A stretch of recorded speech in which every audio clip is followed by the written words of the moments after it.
Two major newspapers around the world began the new year by taking a stand for Edward Snowden. First, the Guardian's editorial board on Wednesday made a case for a pardon of Edward Snowden, arguing Mr. Snowden, through journalists and the absence of meaningful, reliable democratic oversight, had given people enough knowledge about the nature of modern intelligence gathering to allow an informed debate. On the other side of the Atlantic, on the same day, the New York Times also praised Snowden, calling him a whistleblower and saying, when someone reveals that government officials have routinely and deliberately broken the law, that person should not face life in prison at the hands of the same government. President Obama should tell his aides to begin finding a way to end Mr. Snowden's vilification and give him an incentive to return home. The New York Times went on to bullet point several of the NSA violations as revealed by Snowden, including the hacking of data links at Google and Yahoo, the efforts to undermine encryption, and proof that the Director of National Intelligence, James Clapper, lied to Congress last March when he said the NSA was not collecting data on Americans. So we're talking about Mr. Snowden. Yeah, the New York Post, a paper of record, the New York Times, the paper of record, one of the most important media publications there is out there, calling for amnesty for Snowden. Yeah. Of course, Eric Holder says, we're not going to discuss that. Yeah, I know, because they're sticking to their talking points. So, of course, we know the reason why. I'm Darren Howard. And I'm Robert Nisbet. You're tuned into Video Radio while we take another look at the way the news works and doesn't work as we mock mainstream media. That's right. And our job right here is to talk about...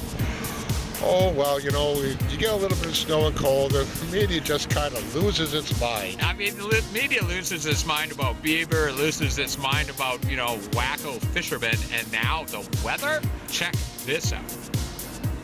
More talked about in the U.S. media than the most ridiculous celebrity baby name and the royal wedding combined. It's called a polar vortex. The polar vortex. The polar vortex. The polar vortex. More frightening than your worst nightmare. It's a whirlpool of dense, frigid Arctic air. Ladies and gentlemen, meet the cold. It is the coldest it has been in decades. Every 30 seconds I ask, oh, it's really cold out. This, the most important mainstream news story for days on end. We have a team of correspondents covering this Arctic blast. It's really obvious that it's cold, but just to keep your journalistic integrity, you want a first-hand account of how cold it is. Here's a hamburger and a steak. Even though there's really only that much to eventually talk about. How's your skin doing? Since weather is weather, no matter how hard you try to keep viewer attention. Okay, temperatures dropping to sub-zero extremes is a rare occurrence in certain parts of the U.S., but amping it up like there's no tomorrow might be a tad over-exaggerated. Then again, weather coverage doesn't require bringing up the truly unpleasant. You don't have to worry about the confusing stuff, the stuff with nuance, like the Syrian civil war, like the pros and cons of genetically modified food. You just walk outside and go, my nipples are hard.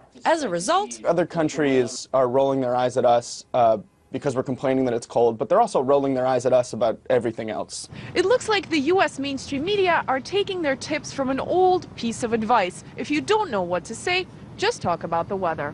Anastasia Churkina, RT, New York. So I'm so glad that they're so interested in the weather. Well, they're not talking about what's really going on, And with 2 inches of snow, 2 inches, shuts down Atlanta, Georgia. Well, by the way, it's -7 degrees right now, and we have an awesome cameraman whom you cannot see right now, and he is a trooper. Thanks, man. I appreciate it. Yes, we sure do. It's crazy because somebody forgot his camera. Okay. That would be me. Yes, guilty. It was. John Stossel made the news. Yeah, well, he's making up news at the very least. Yeah. He does this every year, though, goes out and shows how easy it is to be homeless in the streets of New York. Yes, it's so easy being homeless. We're surprised more people don't choose it. Oh, wait, they are. But there's a whole nother reason for this, but check that out. Now, if there's one thing John Stossel loves, it's hounding the homeless. He's done this segment countless times, where he goes and he pretends to be homeless, and then he goes, ha ha, people give me money. Yeah, I know, they thought you were homeless. They were trying to be decent human beings. They didn't know you were a Fox prick in disguise. So here he is on Fox bragging about it. Watch. I put on a fake beard and tried begging in New York City. You help me, man? People gave me money. They gave me money when my cardboard sign said homeless and cold, and they even gave when I changed it to need a beer. He does this every time. Breaking news. People in New York are actually decent. You know, if someone looks needy, they try to give them help. But he always thinks that this is like the most clever thing that anybody's ever come up with. Like that liberals, progressives, that regular New Yorkers that gave the money, like they've never considered, oh my God, a homeless guy might actually buy a beer with it. There's much worse things to tackle in the world. So next time, John, can you pick on someone your own size? I'll ask you the standard question. You know? Standard question. I think this is fake. You think it's fake? What's that? Is that fake? Huh? What the hell's wrong with you? That's open hand slap, huh? You think it's fake? You talk like that? It's fake? Huh? What do you mean? Fake. The hell is the matter? Every year when I see he does that segment making fun of the homeless, basically, that slap doesn't feel quite as bad. Takes the sting out of that slap just a little bit every year. So Colin, our cameraman's just freezing right now. Yeah. Kyle.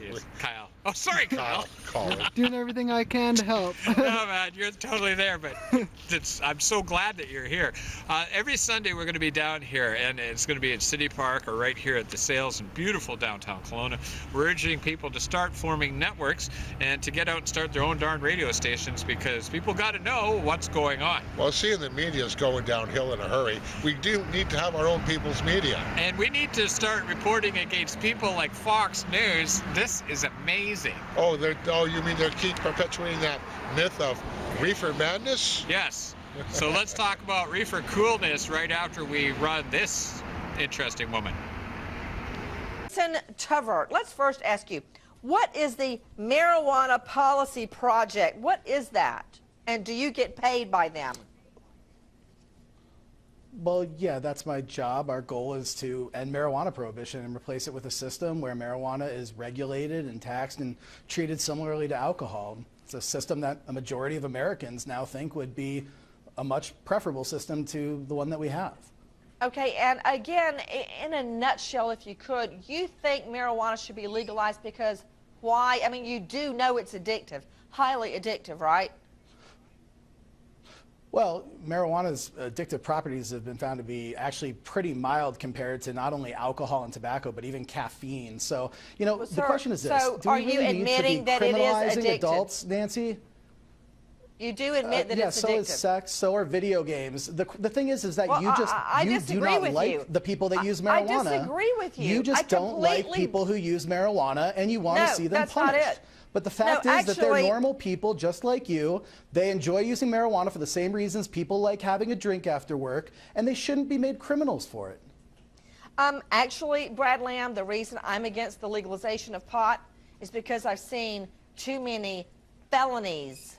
And I don't mean pot sales or growing pot like this guy up in Connecticut. I mean people on pot that shoot each other, that stab each other, strangle each other, drive under the influence, kill families, wipe out a whole family. The first time I ever had a pot case... You sound like you're from the 1930s. This female... No, but I have to... Hold on, Brad. The first time I ever came in the first case, it was a plea. And there was this gorgeous lady standing in the middle of the courtroom crying.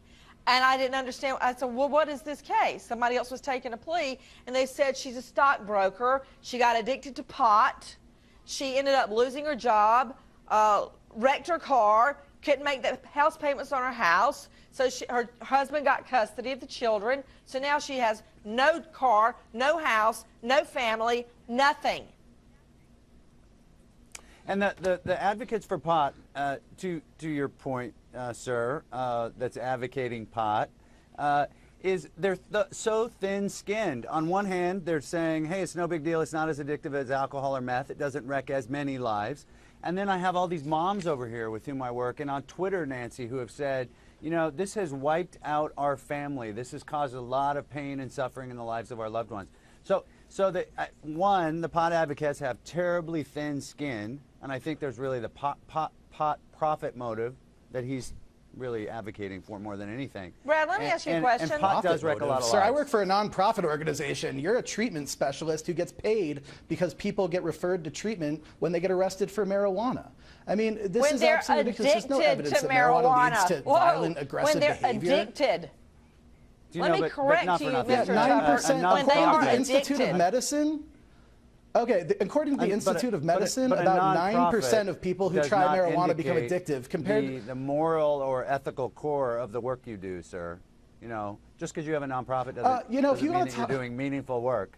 Anybody can have a nonprofit. Sir, give me a break. Come on. The fact is that a majority of Americans are on my side because your side cannot come up with a legitimate argument for why we should keep criminalizing adults but if your for using a less argument harmful is it's not substance as bad than as alcohol. meth or alcohol, that's a ridiculous Do you drink, sir? Do you consume alcohol? I Do you consume alcohol? I've been clean and sober for 11 years. You don't. You never drink. You don't hang out with people who drink. You've got. You absolutely are sober. I do. Well, you are one of the 10% of drink. Americans like. So while we apologize to Kyle for getting his name wrong, it's terrible. It's -7, man. But you know, we'll forgive you for that. So it is reefer madness. It just changed the alcohol laws right here in British Columbia to get more in line with the rest of the planet because it was draconian alcohol laws. And then you should have heard the conservatives on Facebook shouting down the liquor changes, even though they make sense. Well, you got to give them something to complain about, you know. I mean, not like we don't have anything to complain about with them. Yeah, it's not like conservatives are driving the entire country economy and our futures into the ground. But meanwhile, our government is, you know, cracking down on prohibition, on marijuana prohibition. Yeah. Meanwhile, the U.S. is actually making strides forward. And, you know, it's interesting today in the Smoke-a-Bowl, the two teams are from the two states that have legalized recreational marijuana. Talking about motivation, and then we've had 2 more states that have opened up. Massachusetts is another one. I can't remember exactly which one it was. They're opening up the vote right now because they just saw $5 million in sales in 1 week in Colorado. They cannot keep the stuff on the shelves. And of course, now big corporations are getting involved. Yeah, that's the downside of legalization and regulation. And of course, the Harper plan to make sure that the industry sets the amount of money we're going to spend on our dope. More on that coming up. I'm Darren Howard. And I'm Robert Nisbet. You're tuned in to Video Radio. We've got some great specials coming up over the next couple of weeks here, and then we got some great documentaries too. So we want you to stay tuned, but above all, have hope, because things are changing fast. Activism is working. Fascism is losing. And people are waking up everywhere. There is a point. Is there a point to all this? Let's find a point. Is this real? Or is this just a ride? The world is like a ride. You think it's real? It's just a ride. We can change it anytime we want. It's only a choice between fear and love. The world is like a ride. You think it's real? It's just a ride. We can change it anytime we want.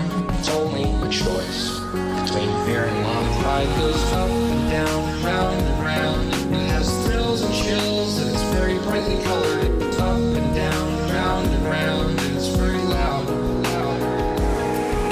Don't worry, don't be afraid, it's just a ride. And we can change it anytime we want. It's only a choice between fear and love. Why are we here?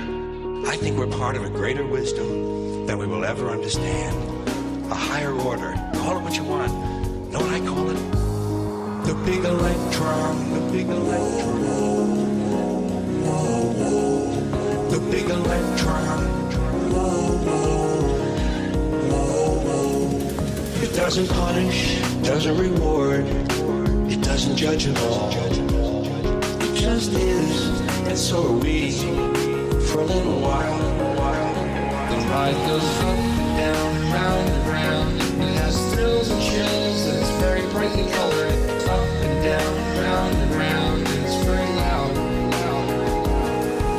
Don't worry, don't be afraid, it's just a ride. And we can change it anytime we want. It's only a choice between fear and love. The big electron.